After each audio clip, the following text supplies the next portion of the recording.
झांसी से प्रयागराज स्नान करने गया एक अधेड़ है लापता। जहां सारमऊ गांव निवासी 58 वर्षीय महेश यादव 26 जनवरी को अपने 3 साथियों के साथ गए हुए थे महाकुंभ। यहां पैदल चलने से उनकी बिगड़ गई थी हालत। इसके बाद उन्होंने अपने घर पर फोन कर कहा था कि कोई उसे लेने आ जाए प्रयागराज। यहां साथी की हालत खराब होने पर उसके साथ गए दोनों लोग लेने चले गए दवा। जब वे लौट कर आए तो महेश नहीं था वहां। अब लापता हुए व्यक्ति के घर में पसरा हुआ है मातम। वहीं पूंछ की लापता महिलाएं अब लौट आई हैं अपने घर, जिस पर दोनों के घर वालों ने ली राहत की सांस। टीकमगढ़ में थाने से ही चल रहा था हनी ट्रैप रैकेट। जहां देहात थाना क्षेत्र की रहने वाली एक महिला ने पुलिस अधीक्षक कार्यालय पहुंचकर दिया एक शिकायती पत्र, जिसमें उसने बताया कि 15 दिन पहले ही उसकी हुई थी शादी, जिसके पति को एक महिला द्वारा पुलिस की मिलीभगत से पहले फंसाया गया। फिर थाने ले जाकर 15 लाख रुपए की गई डिमांड। बाद में 3 लाख में तय हुई बात, जिसे पीड़ित के द्वारा आरक्षक को देकर पहुंचा दिए गए थाना प्रभारी तक। इस दौरान आरोपी महिला भी थाने में थी मौजूद। पुलिस अधीक्षक ने मामले को गंभीरता से लेते हुए वीडियो के आधार पर थाना प्रभारी रवि गुप्ता व आरक्षक राहुल पटेरिया को कर दिया सस्पेंड। साथ ही मामले की जांच कर उचित कार्यवाही करने के दिए निर्देश। दमोह में शुक्रवार सुबह होते होते बच गया बड़ा हादसा। जहां नरसिंहगढ़ के पास सुनार नदी के पुल पर रेलिंग तोड़कर एक तरफ लटक गया ट्रक। हालांकि ट्रक चालक व क्लीनर ने तुरंत बाहर कूदकर बचाई अपनी जान। सूचना मिलते ही तुरंत मौके पर पहुंची बटियागढ़ थाना पुलिस और क्रेन मशीन की मदद से करीब 2 घंटे की मशक्कत के बाद ट्रक को निकाल लिया गया सुरक्षित बाहर। इसके बाद ट्रक को आगे के लिए कर दिया गया रवाना। प्रयागराज महाकुंभ में हुए हादसे के बाद से ही झांसी व अन्य जिलों के कई लोगों का अब तक नहीं चल सका है कोई पता, जिस पर रेलवे स्टेशन पर अपनों की तलाश में भटक रहे हैं लोग। झांसी रेलवे स्टेशन पर भी देखने को मिला कुछ यही हाल, जहां प्रयागराज से आने वाली ट्रेन के झांसी पहुंचते ही अपनों को ढूंढने पहुंच गए कई लोग। इस दौरान वहां से आने वाले लोगों ने बताया उस हादसे का मंजर, जिसे देख वह भी रह गए थे भयभीत।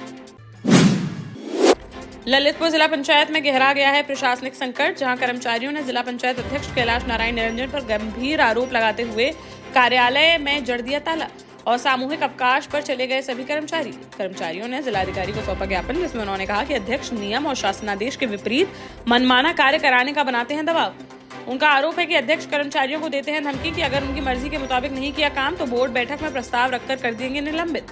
वहीं अध्यक्ष कैलाश नारायण का कहना है कि ड्यूटी पर नहीं आते हैं कई कर्मचारी, जिससे काम होता है प्रभावित। उन्होंने कार्यालय बंद करने वालों पर कार्यवाही की कही बात।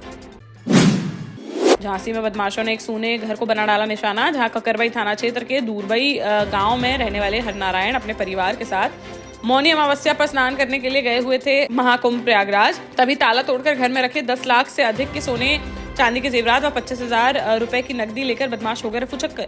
गुरुवार को जब घर वापस लौटा परिवार, तब इस घटना की हुई जानकारी। मौके पर पहुंची पुलिस ने घटनास्थल का किया निरीक्षण और मामला दर्ज करते हुए अज्ञात बदमाशों की तलाश की शुरू। महोबा में एक दर्दनाक हादसे में तेज रफ्तार ट्रक ने भैंसों के साथ पैदल जा रहे जीजा साले को मार दी जोरदार टक्कर। हादसे में 35 वर्षीय साले की मौके पर ही हो गई मौत, जबकि जीजा मामूली रूप से हो गया घायल, जिसे अस्पताल में कराया गया भर्ती। शहर कोतवाली थाना क्षेत्र के काली पहाड़ी के पास की है घटना।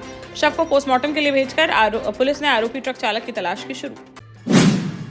लुधियाना का मशहूर पंजाबी तड़का और वेज और नॉन वेज स्पेशलिटीज लेकर चावलास आ गया है झांसी में भी। आज ही अपने परिवार के साथ जाइए चावलास 2 सदर बाजार झांसी। दतिया में बीती रात एक परिवार पर जानलेवा हमले का मामला आया सामने। जहां गांव मुरगुआ निवासी महेंद्र कमरिया के घर के बाहर बदमाशों ने हवाई फायरिंग कर फैला दी दहशत। यह पूरी घटना सीसीटीवी कैमरे में हो गई कैद, जो अब सोशल मीडिया पर तेजी से हो रहा है वायरल। पुरानी रंजिश के चलते इस घटना को दिया गया अंजाम। पुलिस ने 7 लोगों के खिलाफ FIR दर्ज करते हुए मामले की जांच की शुरू। झांसी के बबीना थाना क्षेत्र अंतर्गत ग्राम खाड़ी के रहने वाले अरविंद राजपूत की विषाक्त पदार्थ के कारण हो गई मौत। जहां अरविंद के भाई राम सिंह ने आरोप लगाया कि खेत से घर आ रहा था अरविंद, तभी गांव के ही 3 लड़कों ने अरविंद को पिलाई शराब, जिसमें मिला दिया जहर और फिर अरविंद को घर के दरवाजे पर छोड़कर वह लोग मौके से हो गए फरार, जिसे तुरंत ले जाया गया अस्पताल, जहां डॉक्टरों ने अरविंद को कर दिया मृत घोषित। परिजनों का आरोप है कि पुरानी राजनीतिक रंजिश के चलते इस घटना को दिया गया अंजाम। शव को पोस्टमार्टम के लिए भेजकर मामले की जांच में जुटी पुलिस। झांसी में रेप का आरोपी किया गया फरार घोषित। जहां कोतवाली थाना क्षेत्र अंतर्गत उन्नाव गेट बाहर अंजनी नगर में रहने वाले प्रदीप सोनी पर रेप का मुकदमा न्यायालय में है विचाराधीन, लेकिन वह एक भी बार कोर्ट में नहीं हुए पेश, जिस पर कोर्ट ने आरोपी प्रदीप सोनी को कर दिया फरार घोषित।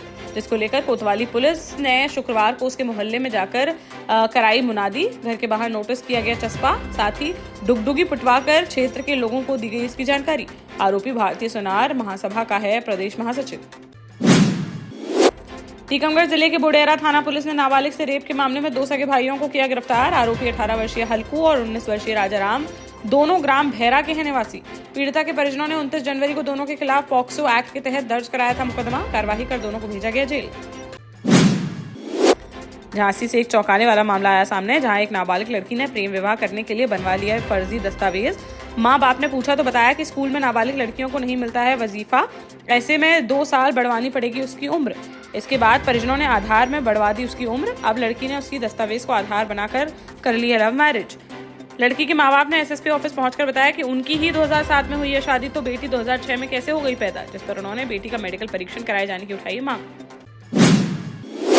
झांसी में जीएसटी विभाग की छापेमारी से मचा हड़कंप, जहां करमुक्त चावल की बिक्री करने की टीम को मिली थी जानकारी, जिसकी सूचना पर जीएसटी टीम ने शुक्रवार को सुभाषगंज स्थित गिरिराज ट्रेडर्स फर्म पर की छापेमार कार्रवाई, जिससे आसपास के दुकानदारों में मच गई खलबली और वे अपनी दुकानें बंद कर भागते हुए आए नजर। वहीं गिरिराज ट्रेडर्स के सभी दस्तावेज खंगाल कर मामले की जांच पड़ताल में जुटी जीएसटी टीम। टैक्स चोरी पाए जाने पर की जाएगी बड़ी कार्रवाई। झांसी में शराबियों का बीच सड़क पर देखने को मिला ड्रामा, जहां सीपी बाजार थाना क्षेत्र अंतर्गत मसीहागंज के पास पहले 3 लोगों ने एक साथ पी शराब, फिर तीनों का किसी बात को लेकर आपस में हो गया विवाद, जिस पर 2 युवकों ने मिलकर एक युवक के साथ बीच सड़क पर बेरहमी से कर दी पिटाई, जिसमें युवक के फट गए कपड़े। मारपीट का वीडियो सोशल मीडिया पर हुआ वायरल। जांच में जुटी पुलिस। झांसी के प्रेमनगर थाना क्षेत्र अंतर्गत हसारी निवासी 30 वर्षीय डॉक्टर हरेंद्र परिहार का विकास भवन कार्यालय के सामने पड़ा मिला शव। वह रेलवे में दे रहे थे अपनी सेवाएं, जो परिजनों से जरूरी काम बताकर शाम को निकले थे घर से बाहर। रात को परिजनों को पुलिस ने दी सूचना कि उन्हें ले जाया गया है मेडिकल, जहां हरेंद्र की हो गई है मौत। पुलिस ने शव को पोस्टमार्टम के लिए भेजकर घटनास्थल के आसपास लगे सीसीटीवी कैमरों को खंगालते हुए मामले की जांच की शुरू।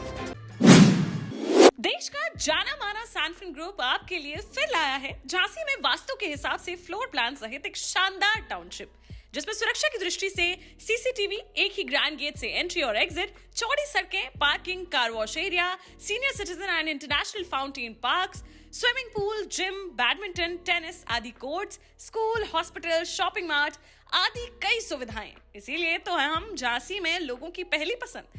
12 साल पहले अपने स्टार्टअप के साथ ही योग्य नेतृत्व, अनुभवी टीम और सक्षम सेंट्रलाइज और उत्तरदायी प्रबंधन के बल पर सबको घर गुणवत्ता के साथ समय पर घर की योजना के तहत सैनफिन समूह ने बहुत ही कम समय में 1500 से ज्यादा यूनिट्स को दिया है कब्जा। समय पर डिलीवरी से हमारे ग्राहकों में बड़ा है विश्वास और मिली है संतुष्टि। सैनफिन समूह ने बहुत कम समय में सैनफिन Ashok city, green homes residency, green homes city, सैनफिन Ashok valley, Delhi public school, सैनफिन शाखा, केन सैनफिन अस्पताल सहित कई अन्य परियोजनाओं के साथ नई झांसी के निर्माण में स्थापित किया है एक बड़ा मुकाम। तो आप भी आज ही आइए अपने परिवार के साथ और कीजिए अपने सपने साकार।